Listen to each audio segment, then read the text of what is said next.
गायत्री हिंदी विद्यालय में आपका स्वागत है।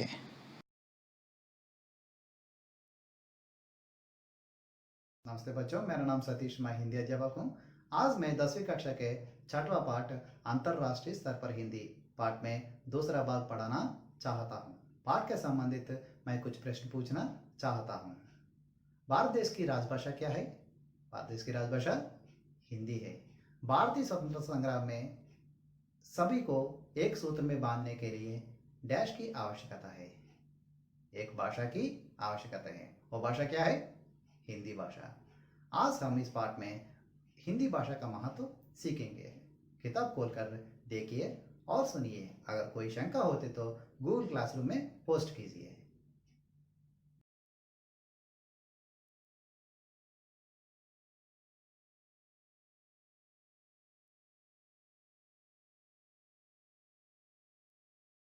बच्चों यह देखिए, हैदराबाद दिनांक। प्रिय मित्र, तुम कैसे हो? आशा करता हूँ कि तुम अपने परिवार के साथ सकुशल हो।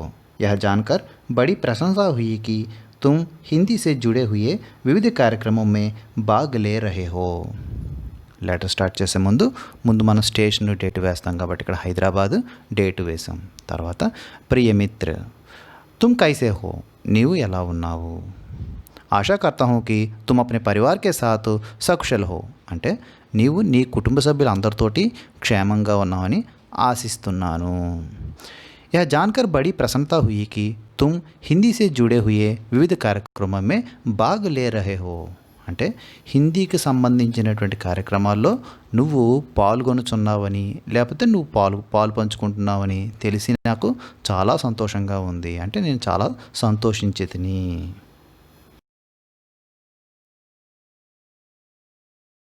बच्चों यहाँ देखिए, तुमने अपने पत्र में जानना चाहा कि हिंदी भाषा का अपने जीवन में क्या महत्व है. मैं तुम्हारी जिज्ञासा का नीचे समाधान दे रहा हूँ. भारतीय स्वतंत्रता संग्राम में देश को एकता के सूत्र में बांधने के लिए एक भाषा की आवश्यकता हुई. यह काम हिंदी से ही साध्य हो सका. आज हमें एक से अधिक भाषाएं सीखना जरूरी है. ముందుగా మనం ఇక్కడ తెలుసుకోవాల్సింది ఏంటంటే ఈ ఉత్తరం ఎవరికి రాస్తున్నారు అనే విషయాన్ని మనం ఇక్కడ ఐడెంటిఫై చేయాలి. ఎందుకంటే ఇక్కడ హైదరాబాద్ నుంచి రాస్తున్నాడు ఈ లెటర్ బషీర్ అహ్మద్. అంటే బషీర్ అహ్మద్ ఎందుకు రాశాడంటే అంతకుముందు అభినవ్ కుమార్ అనేవాడు ఉత్తరం రాశాడు, దానికి రిప్లై ఇస్తూ బషీర్ అహ్మద్ రాశాడు. అంటే ఇంతకుముందు అభినవ్ కుమార్ రాసిన లెటర్లో ఏముంది? తుమ్నే అప్నే పత్ర మే జాన్నా చాహా కి హిందీ భాష కా అప్నా జీవన్ మే క్యా మహత్వ హై. అంటే వాడు ఉత్తరంలో రాసేట హిందీ భాష యొక్క ఇంపార్టెన్స్ మన జీవితంలో ఏంటి అంటే హిందీ భాష యొక్క ఇంపార్టెన్స్ తెలుసుకోవాలి అని రాశాడు. కాబట్టి దానికి రిప్లై ఇస్తూ బషీర్ అహ్మద్ రాశాడు, మై తుమ్హారీ జిజ్ఞాసాక నీచే సమాధానం దే రహా హూ. అంటే నువ్వు తెలుసుకోవాలని అనుకుంటున్నావు కాబట్టి దానికి సమాధానమే ఈ ఉత్తరంలో రాస్తున్నాను అని బషీర్ అహ్మద్ రాశాడు అనమాట. भारतीय स्वतंत्रता संग्राम में देश को एकता के सूत्र में बांधने के लिए एक भाषा की आवश्यकता हुई. భారతీయ స్వతంత్రతా సంగ్రామ్ మే అంటే స్వాతంత్ర పోరాటంలో దేశ్కో ఏకతాకే సూత్రమే అంటే దేశం మొత్తాన్ని ఐకమత్యంగా ఉంచడానికి, ఒకే సూత్రంపై ఒక్క తాటిపై తీసుకురావడానికి ఏక భాషకి ఆవశ్యకత హుయి, ఒక భాష అనేది చాలా అవసరమైంది. యా కామ్ హిందీ సే హీ సాధ్య హో సకా, ఆ పని కేవలం హిందీ భాషతోనే సాధ్యమైంది. ఆజ్ హమే ఏక్ సే అధిక్ భాషాయే సీఖనా జరూరీ హై. ఈరోజు మనం ఒకటి కంటే ఎక్కువ భాషలు నేర్చుకోవాల్సిన అవసరం ఉంది.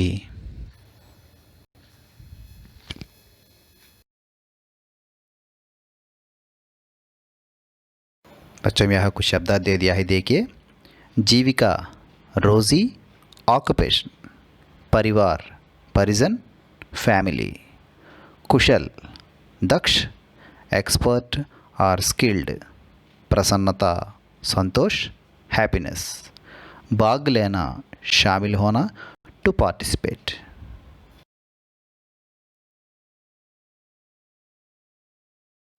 यहाँ देखिए, जिनमें हिंदी और अंग्रेजी का स्थान महत्वपूर्ण है. हिंदी से हम सारे भारत की पहचान अच्छी तरह से कर सकते हैं. भारत के अलग अलग प्रांतों में अलग अलग भाषाएं बोली जाती हैं. हमें भारत के सभी प्रांतों से जुड़ने के लिए एक भाषा की आवश्यकता होती है जिसे सारे भारत के वासी जानते हैं. మనం ముందు చెప్పుకున్నాం, ఒకటి కంటే ఎక్కువ భాషలు నేర్చుకోవాల్సి ఉన్నది అనుకున్నాం. जिनमें हिंदी और अंग्रेजी का स्थान महत्वपूर्ण है వాటిలో హిందీ మరియు ఇంగ్లీష్ యొక్క స్థానం చాలా గొప్పది చాలా ఇంపార్టెన్స్ ఉంది ఆ రెండు లాంగ్వేజ్లు నేర్చుకోవాల్సిన అవసరం చాలా ఉంది హిందీ से हम सारे भारत की पहचान अच्छी तरह कर सकते हैं అంటే హిందీ వలన మనం మొత్తం భారతదేశం మొత్తాన్ని మనం బాగా గుర్తించవచ్చు అంటే గుర్తించగలము అని చెప్పొచ్చు అనమాట నెక్స్ట్ భారత్ के अलग अलग प्रांतों में अलग अलग భాషాएं बोली जाती है అంటే భారతదేశంలో డిఫరెంట్ టైప్ ఆఫ్ పీపుల్ ఉంటారు అలాగే డిఫరెంట్ టైప్ ఆఫ్ लैंग्वेज కూడా మాట్లాడుతూ ఉంటారు हमें भारत के सभी प्रांतों से जुड़ने के लिए एक भाषा की आवश्यकता है అంటే మనం భారతదేశంలో సబీ సారే భారత్కో అంటే మొత్తం భారతదేశంలో అన్ని ప్రాంతాలు సంబంధం కలిగి ఉండడం కోసం ఏక భాషకి ఆవశ్యకత హోతీ హై ఒక భాష అనేది అవసరం జిసే భారతవాసి జాంతే హై పైగా ఆ భాష భారతదేశంలో అందరికీ తెలుసున్న భాష అయి ఉండాలి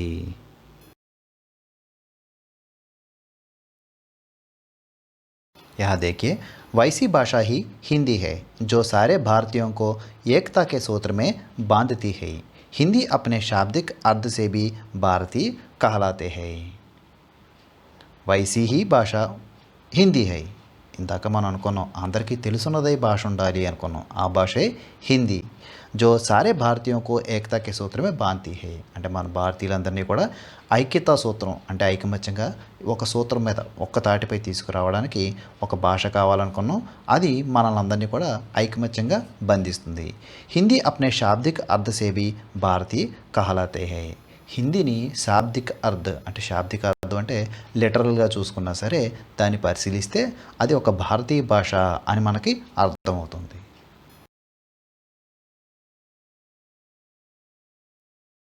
यह कुछ शब्दार्थ दे दिया है देखिए जानना समझना टू नो और अंडरस्टैंड महत्व बड़प्पन इम्पोर्टेंस जिज्ञासा इच्छा डिज़ायर समाधान उत्तर आंसर स्वतंत्रता आज़ादी फ्रीडम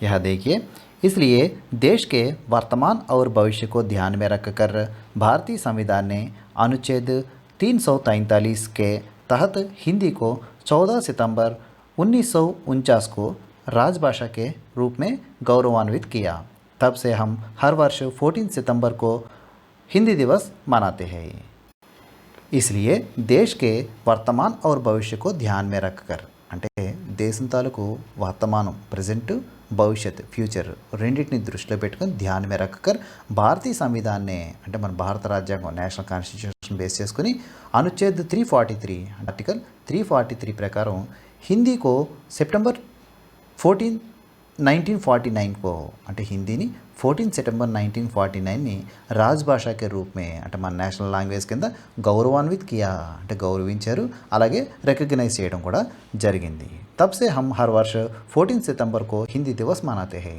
అప్పటి నుంచి మనం మన దేశం అంతా 14 సితంబర్ని హిందీ దివస్గా సెలబ్రేట్ చేసుకోవడం జరుగుతుంది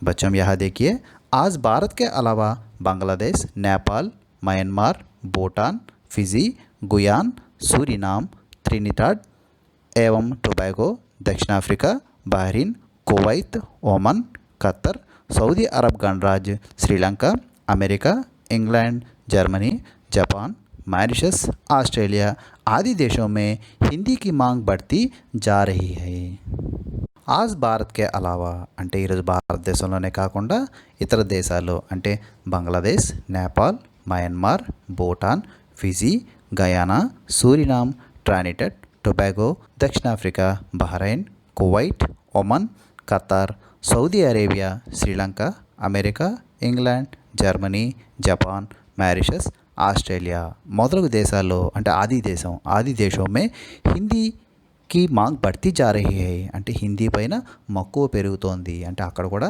నేర్చుకునేవారు రోజు రోజుకి పెరుగుతున్నారని మనం చెప్పుకోవచ్చు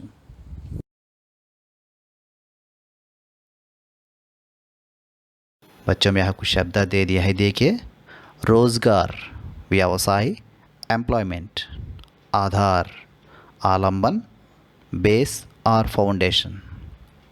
तत्पर, सिद्ध, रेडी। उज्ज्वल, उजला, शाइनिंग। चयन करना, चुनना, सेलेक्शन। सलाह, सुझाव, सजेशन।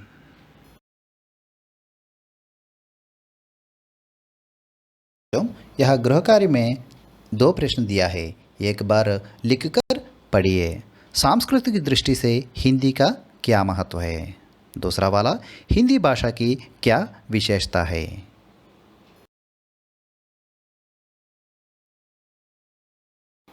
बच्चों, यह मुहावरे के संबंधित एक वीडियो रखा है, देखिए।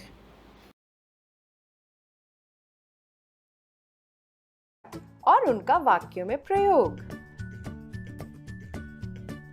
पहले जानते हैं मुहावरे होते क्या हैं। जब कोई वाक्य या वाक्यांश अपने सामान्य अर्थ को छोड़कर किसी विशेष अर्थ को प्रकट करता है तो उसे मुहावरा कहते हैं। ये भाषा को बहुत ही सुंदर और सजीली बनाता है। अब कुछ मुहावरों के अर्थ जानते हैं और उनका वाक्यों में प्रयोग करके देखते हैं और समझते हैं भाषा इनके प्रयोग से कैसे सुंदर और चटपटी बन जाती है। चलो पहले मुहावरे से शुरू करते हैं। अंगूठा दिखाना, इसका अर्थ है इनकार करना। चलो अब इसका वाक्य में प्रयोग करें। जब मैंने अपने मित्र से मदद मांगी तो उसने अंगूठा दिखा दिया। आया ना मजा? चलो अब दूसरे मुहावरे पे चलते हैं। आंखों का तारा, अर्थ है बहुत प्यारा होना। और इसका वाक्य में प्रयोग करें। भगवान राम दशरथ की आंखों के तारे थे। ये मुहावरा तो तुम्हें बच्चों आए दिन सुनना पड़ता है ना? ये है छोटा मुंह बड़ी बात। इसका अर्थ है अपनी हैसियत से बढ़कर बात करना। लो इसे वाक्य में प्रयोग करें। चींटी ने बोला मैं हाथी को मार दूंगी। उसका ये कहना तो छोटा मुंह बड़ी बात है।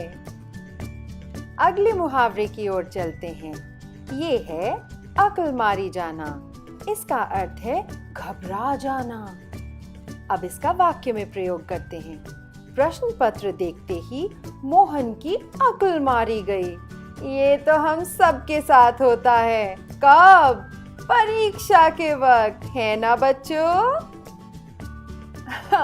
और अब वो जो इसके बाद होता है, आंखें खुलना। इसका अर्थ है अकल आना, पर हम इसका दूसरे वाक्य में प्रयोग करेंगे। राम को समझाने से कोई फायदा नहीं। जब उसे ठोकर लगेगी तो उसकी आंखें खुल जाएंगी। अगला मुहावरा है हक्का बक्का रहना। अर्थ है चौंक जाना। अब इसका वाक्य में प्रयोग करते हैं।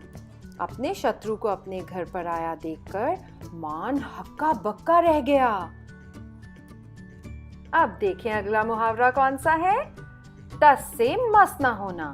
इसका अर्थ है परवाह नहीं करना। अब इसका वाक्य में प्रयोग करते हैं। शाम को जितना चाहे समझा दो कि बुरे लोगों का साथ छोड़ दो, किंतु वो तो तस से मस नहीं होता और बुरे लोगों का साथ देता है। कितनी बुरी बात है। तुम्हारे साथ कभी ऐसा हुआ है कि तुम तस से मस नहीं हुए हो? बताओ बताओ। नीचे दिए गए कमेंट सेक्शन में अपने जवाब जरूर लिखना। बहुत मजा आएगा इन्हें पढ़ के। चलो अब अगले मुहावरे की तरफ रुख करते हैं। धूप में बाल सफेद ना होना। इसका अर्थ है अनुभवी होना। अब इसका वाक्य में प्रयोग करते हैं। देखो मेरा कहना मान लो, मैंने ऐसे ही धूप में बाल सफेद नहीं किए हैं। हमारा अगला मुहावरा बड़ा ही मजेदार है।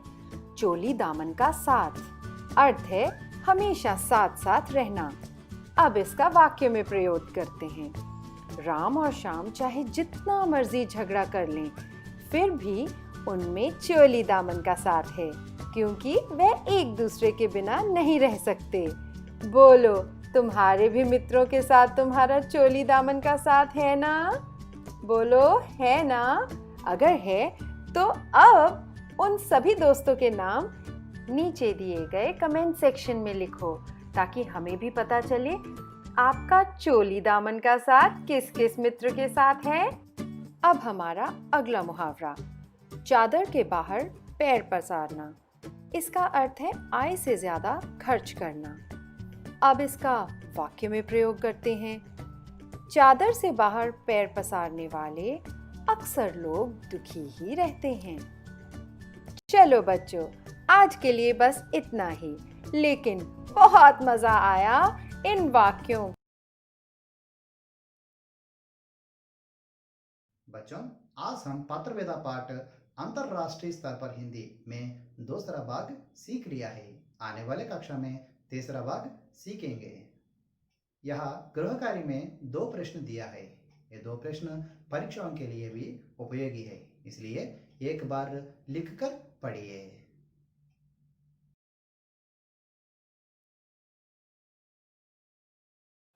Thank you.